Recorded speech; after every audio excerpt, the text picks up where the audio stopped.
আসসালামু আলাইকুম রহমতুল্লাহি ওয়া বারাকাতুহু। প্রিয় দেশবাসী, আজকে একটি শর্ট ভিডিও দেখে লাইভে আসলাম। সেটি হচ্ছে যে বাংলাদেশের গণঅভ্যুত্থানে যারা আমাদের এই দেশের শত শত মানুষকে যারা শহীদ করেছে, হত্যা করেছে, সেই হত্যার সাথে যারা জড়িত ছিল, এর মধ্যে নাটের গরু ছিল একটা, তার নাম হচ্ছে পলক। সে আজকে যখন বাইরে বের হচ্ছে, মানুষ আদালতে যাচ্ছে, তখন সে দেখলাম বড় গলায় কথা বলছে যে লড়াই করে বাঁচতে হবে, লড়াই করে বাঁচতে হবে। তে লড়াই করে বাঁচতে হবে, কার বিরুদ্ধে লড়াই হবে? মানে লড়াই যে করবে কার বিরুদ্ধে? জালেমের বিরুদ্ধে মানুষ লড়াই করে। এখন ও তো লড়াই করতে বলতেছে, ও কার বিরুদ্ধে লড়াই করবে? এখন কথা হচ্ছে যে ওকে যখন মানে আদালতে নিয়ে যাওয়া হচ্ছে, তখন দেখা গেল যে ওর মানে হাত বাঁধা না, হাত মানে ছেড়ে দেওয়া। তো এই যে হাত যে খোলা, তো আমাদের প্রশ্ন হচ্ছে যে হাত করা কি শুধুমাত্র আলেমদের জন্য? হাত করা কি শুধুমাত্র যারা কোরআন হাদিসের ধারক বাহক তাদের জন্য? এই হাত করা বাড়ানো হলো কেন? মানে আলেমদেরকে যখন জেলে নিয়ে যাবে তখন হাত করা বাড়ানো হবে, আর যখন এই জালেমগুলোকে জেলে নিয়ে যাওয়া হবে তখন তাদেরকে এইভাবে কথা বলার মতো সুযোগ দেওয়া হবে। প্লাস হচ্ছে কোনো হাত করা নাই, একেবারে সাধারণভাবে হাসি খুশি, মনে হচ্ছে যে জেলে গিয়ে মনে হয় তারা মানে বিদেশে ঘুরতে গেছে, অথবা জেলে গিয়ে তারা মনে হচ্ছে হানিমুন করতে গেছে। তাহলে এই অবস্থা যদি হয়, তাহলে এটা তো বিচার হচ্ছে না মনে হচ্ছে। একটা জুলুমের বিচার হতে যদি 6 মাস 1 বছর, তারপর তাদের মুখে হাসি, আবার বড় গলায় কথা, তাহলে এইভাবে তো দিন দিন আমাদের কষ্ট বেড়ে যাচ্ছে। কারণ জালেমরা এত শান্তিতে থাকবে, এটা তো আমরা শান্তি পাবো না। তো এখন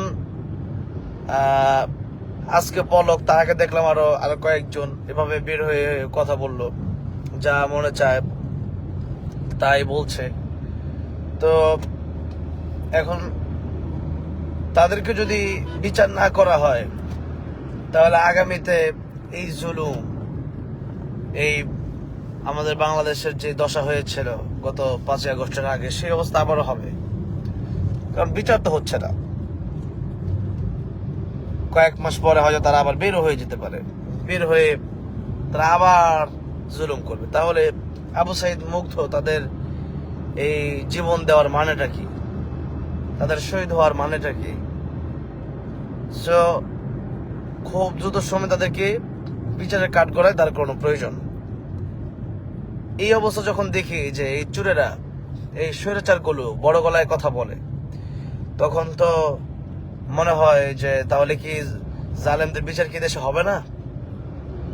ডক্টর ইউনূস সাহেব আলহামদুলিল্লাহ দেশে অনেক ভালো ভালো কাজ করতেছেন। আলহামদুলিল্লাহ বাংলাদেশের লাখ কোটি মানুষ ওনার প্রতি খুশি, আস্থা আছে যে উনি ভালো ভালো কাজগুলো করবেন। উনি কি বলে এটাকে, দেশের উন্নয়নমূলক কাজ হোক, তারপরে দেশের বাইরে প্রবাসীদের জন্য হোক, সবকিছু মিলে উনি খুবই ভালো কাজ করে যাচ্ছেন আলহামদুলিল্লাহ। তো সবই ভালো থাকলেও যেহেতু আমাদের দেশের বিজয় এসেছে, যাদের হাত ধরে উনি বাংলাদেশের বর্তমান সরকার হয়েছেন, প্রধান উপদেষ্টা হয়েছেন, তাদের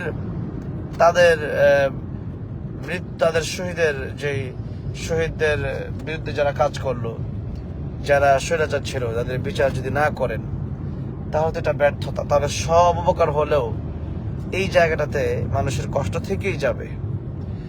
সো তাদের বিচার খুব দ্রুত করা দরকার এবং কঠিন থেকে কঠিন শাস্তি দেওয়ার প্রয়োজন। তাদের হাসি মুখ দেখে বোঝা যাচ্ছে তারা খুব ভালো আছে। অথচ আমাদের আল্লামা খালেদ সাইফুল আইয়ুবী দাওয়াত বারাকাতুহু, ওনাকে যারা নিয়ে যাওয়ার কিছুদিনের ভিতরে দাড়িগুলো পেকে গিয়েছিল। আল্লামা মামুনুল হক হাফিজুল্লাহকে যারা নিয়ে যাওয়ার পরে ওনার লাঠিতে বোর্ড দিয়ে হাঁটতে হচ্ছিল, গরুর রশি বাঁধা হয়েছিল। যা তা কষ্ট দেওয়া হয়েছে। এখন কথা হচ্ছে আলেমদেরকে যেভাবে দিয়েছে তাদেরকে উল্টো তো কমপক্ষে ওই সমপরিমাণের শাস্তিটা তাদেরকে দিতে হবে। তাদের হাত ছেড়ে দেওয়া, হাসি খুশি, মনে হচ্ছে খুব ভিআইপি অবস্থায় আছে। এই অবস্থায় আসলে এটা বিচার হচ্ছে না আমার মনে হচ্ছে। এগুলো এভাবে আজ 6 মাস পার হয়ে গেছে দেশ বিজয়ের, এরপরও বিচার হচ্ছে না। এটা আসলে দুঃখজনক ব্যাপার। তাই আমরা জোরালো প্রতিবাদ করতে হবে। এই স্বৈরাচারগুলোর বিচারের দাবিতে আমাদের প্রতিবাদ করার খুবই প্রয়োজন। এটা গুরুত্বপূর্ণ ব্যাপার, ইম্পর্টেন্ট ব্যাপার। তাই আমরা যার জায়গা থেকে এই জোরালো প্রতিবাদটা আমরা করবো ইনশাল্লাহ। কেন আলিমের হাতে হাত করা আর জালেমের হাত খোলা কেন? আর আলেমদের বিচার যেভাবে হয়েছে তাদের বিচার তো এইভাবে হচ্ছে না। আলেমদেরকে নির্বিচারে তাদেরকে কষ্ট দেওয়া হয়েছে। আর তাদের তো প্রাপ্য বিচার, তাদের যারা হত্যা করেছে তাদেরকে তো পাল্টা ফাঁসি দিতে হবে। কিন্তু সেগুলো না করে এইভাবে তাদেরকে ছেড়ে দেওয়া, উল্টা আরো কি করা হলো, তাদেরকে আরো মানে শান্তির ব্যবস্থা করে দেওয়া হলো। তাদেরকে আরো মানে যদি বাহিরে থাকতো তার অবস্থা খুবই খারাপ থাকতো। এখন তাদেরকে ভিতরে নিয়ে তাদেরকে আরো কি বলে এটাকে বাঁচানোর চেষ্টা। তো সেই জন্য আমি বলবো, এটা কি আসলে তাদেরকে আইনের আওতায় নেওয়া হলো নাকি তাদেরকে হেফাজতে নেওয়া হলো? হেফাজত একটা হলো আইনের আওতায়, মানে বিচার করা হবে, আর এটা হচ্ছে হেফাজতে, মানে যেন কোনো কেউ তাদের ক্ষতি না করতে পারে। তাদেরকে আশ্রয় দেওয়া হলো। এখন কি তাদেরকে শাস্তি দেওয়া হচ্ছে নাকি আশ্রয় দেওয়া হচ্ছে, সেটা হচ্ছে প্রশ্ন। তাই আমরা জোরালোভাবে সব জায়গা থেকেই প্রতিবাদ আমাদের করতে হবে, করা প্রয়োজন। দেশের এই জালেমদের বিচার আমরা দেখতে চাই খুব দ্রুতই। আল্লাহ রাব্বুল আমিন আমাদের দেশকে সুন্দর শান্তির দেশ হিসাবে, করোনা দেশ হিসাবে কবুল মঞ্জুর করেন। আসসালামু আলাইকুম ওয়া রাহমাতুল্লাহি ওয়া বারাকাতুহু।